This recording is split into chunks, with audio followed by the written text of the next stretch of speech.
வீட்டில் நாம் அன்றாடம் பயன்படுத்தும் கழிவறை மற்றும் பாத்திரம் கழுவும் சிங்க் போன்ற இடங்களில் எல்லாம் துர்நாற்றம் அதிகமாக வரும். அதே போன்று பீரோவில் புது துணி மடித்து வைத்திருப்பீர்கள், அதை எடுக்கும் பொழுதெல்லாம் கூட மனமாக இருக்க வேண்டும் என்றாலும் இந்த குறிப்பு உங்களுக்கு மிகவும் பயனுள்ளதாக இருக்கும். மேலும் வீட்டில் முக்கியமான பிரச்சனையே பல்லி, கரப்பாம்பூச்சி, எறும்பு பிரச்சனை தான்.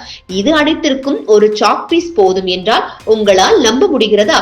அதாவது சாதாரணமாக எழுதும் சாக்பீஸ் தான், எறும்பு சாக்பீஸ் கூட கிடையாது.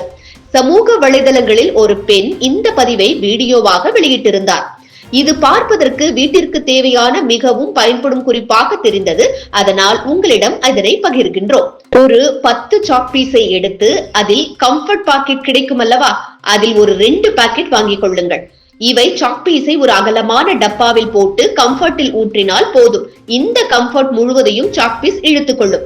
முதலில் அந்த சாக்பீஸை 3 துண்டுகளாக உடைத்துக் கொள்ளுங்கள். நீங்கள் எப்பொழுதும் பாத்திரம் கழுவும் சிங்கின் எல்லா பக்கங்களிலும் ஒரு ரவுண்டாக கோடு போட்டு விடுங்கள்.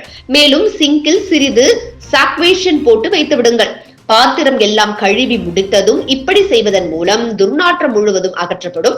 மேலும் கரப்பான் பூச்சியோ எறும்போ எட்டி கூட பார்க்காத, அதே போல் சிங்கில் இருந்து கீழே வடியும் அல்லவா தண்ணீர், அந்த இடத்தில் தான் துர்நாற்றம் அதிகமாக இருக்கும்.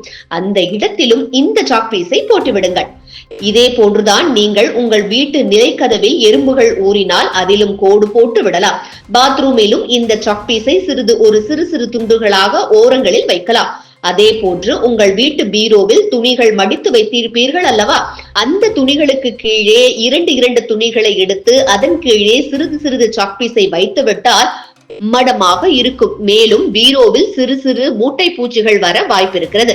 அவையெல்லாம் இந்த வாசனைக்கு வரவே வராது. அதே போன்று உங்கள் வீட்டில் உள்ள மிக்சி, கேஸ் அடுப்பு இவற்றையெல்லாம் துடைக்க டிஷ்யூ பேப்பருடன் சிறிது லைசாலை ஊற்றி துடைத்தால் போதும். மனமாகவும் சட்டுன்னு கிளீனாகவும் புதிது போல மாறிவிடும். முயற்சி செய்து பாருங்கள்.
இதுபோன்ற முக்கிய நிகழ்வுகள், அரசியல் தகவல்களை ஆழமாக மாறுபட்ட கோணத்திலும் அறிந்து கொள்ள மறக்காமல் பாரத் மெயில் 24 பக்கத்தை பின்பற்றிக் கொள்ளுங்கள். உங்கள் ஒவ்வொரு ஆதரவும் இதுபோன்ற பல நிகழ்வுகளின் பின்னணியை அறிய உதவும்.